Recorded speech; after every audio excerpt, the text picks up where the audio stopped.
Umunsi ko mbona amasaha y'ikibuse ngo umunsi ndarya abagenzi ko mbona bataza kandi ngomba gukora uko iyo bwabaga kugira ngo mbone uko ndya rwose. Muti wakoze rwose wakoze.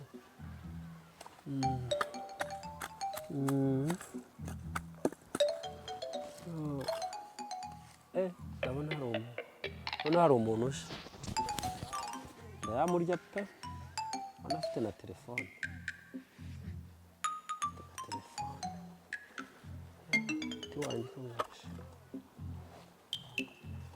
Uraho mwana wa? Muraho neza? Komera. Ese iyo mwana wa wowe ugikanura wowe ukireba nagumye kumva agatelefone gasona nibera ko umukobwa wanjye uri i Kigali yampamagaye. Ega njye sinkibona pe. Urabona arinde ni Mukasine se ni Beatrice se ninde? Ni Beatrice. Nta mafaranga yanyohereje mwana wa? Nta mafaranga yanyohereje. Mpereza telefone yanjye dore ko abana bubu namwe mutajya mugira. Ndabona umuti wanjye ukoze. Uyu munsi nariye pe. Uyu munsi nariye.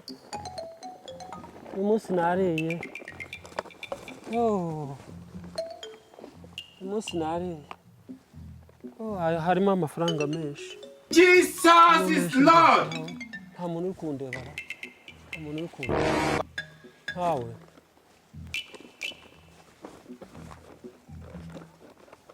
Ntawe koko. Nariye uyu munsi.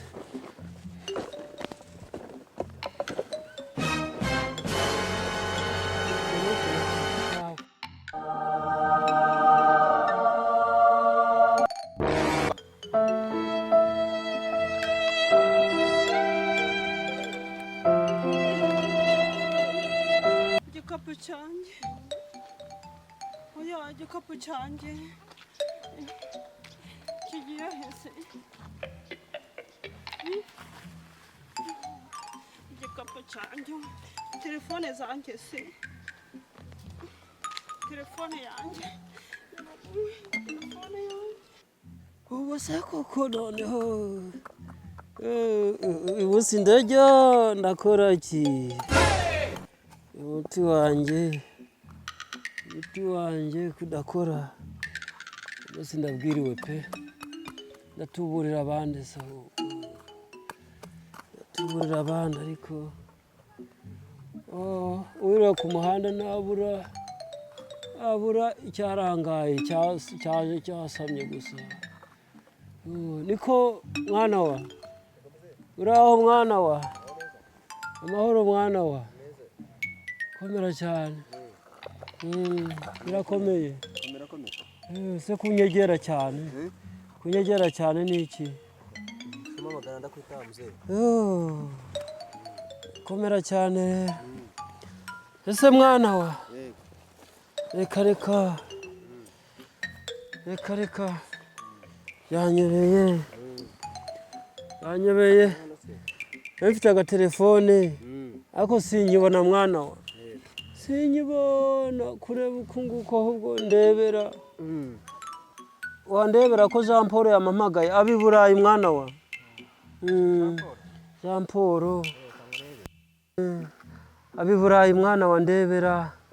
Hari n'igihe yabunyohereje udufaranga.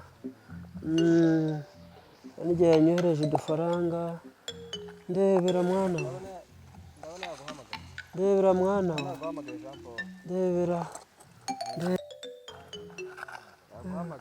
Yampamagaye. Uri kubibona mwana wa?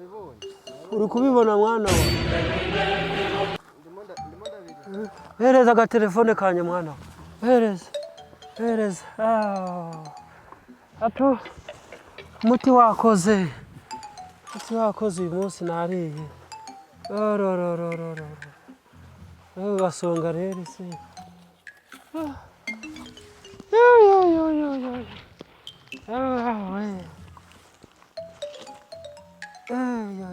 sibwo se ko mbona nakora agasongareri kaho ndamukuramo iki se nkaho ndamukuramo iki koko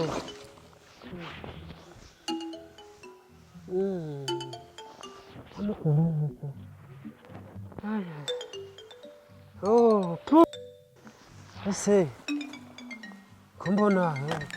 ko mbona reka sibwo oh aka ko nakaginga kaho ngaho ni kanya gupfa ni kanya kwepfe baba we ndashimbogo pe ni kanya gupfa aka ngaka nta n'ikintu gafite mbega gatumba hafu kagenda kagegera kagenda akantu katagira n'urwara rwo kwishima na ruguru gendera aho ngaho ubwiriwe pe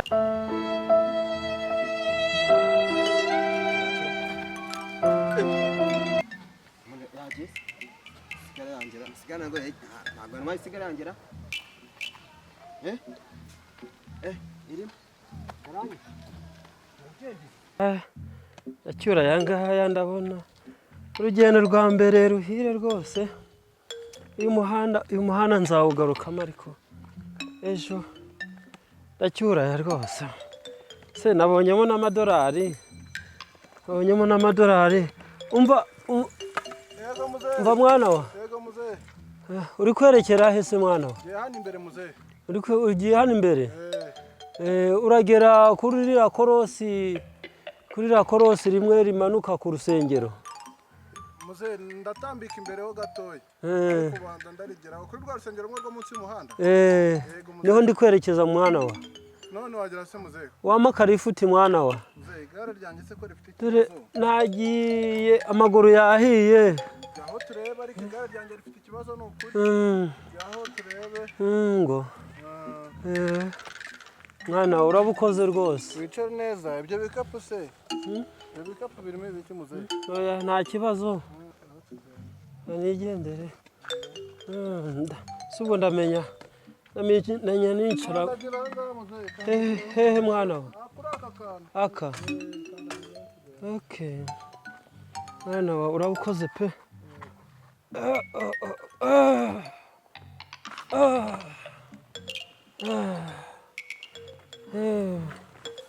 ega narushye mwana uretse mwana wa narushye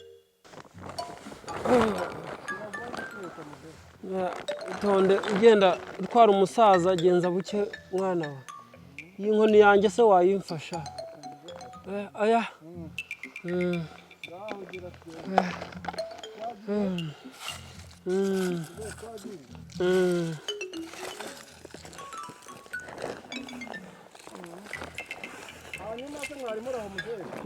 turaho ni amahoro mwana wa ni amahoro Nimero wapfuye komeza turaho ariko nagiye amaguru ese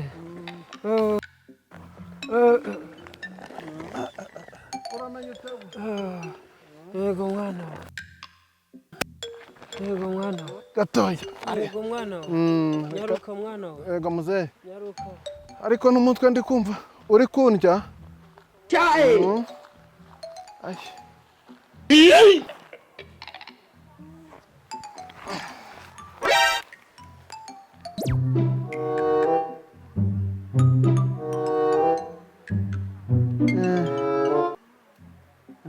kubera nta kintu mubona mwe Jesus is Lord. Who are you? You color, who are you? Where do you come from? Who do you send you? Where?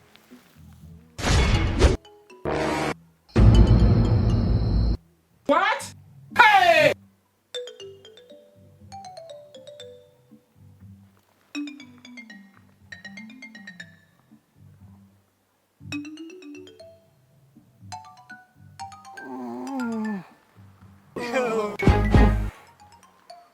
Emma. Ana hiteni. Igare ryanjye. Wa musaza ari Muze. Ewe. Igare ryanjye rigiye. Umusaza narijyanye. Mana we. Ewe. Ubu se ndabigenza none ndabwira umugore ko igare ryanjye rigiye mwagagire Mana. None haranyica mana yanjye we.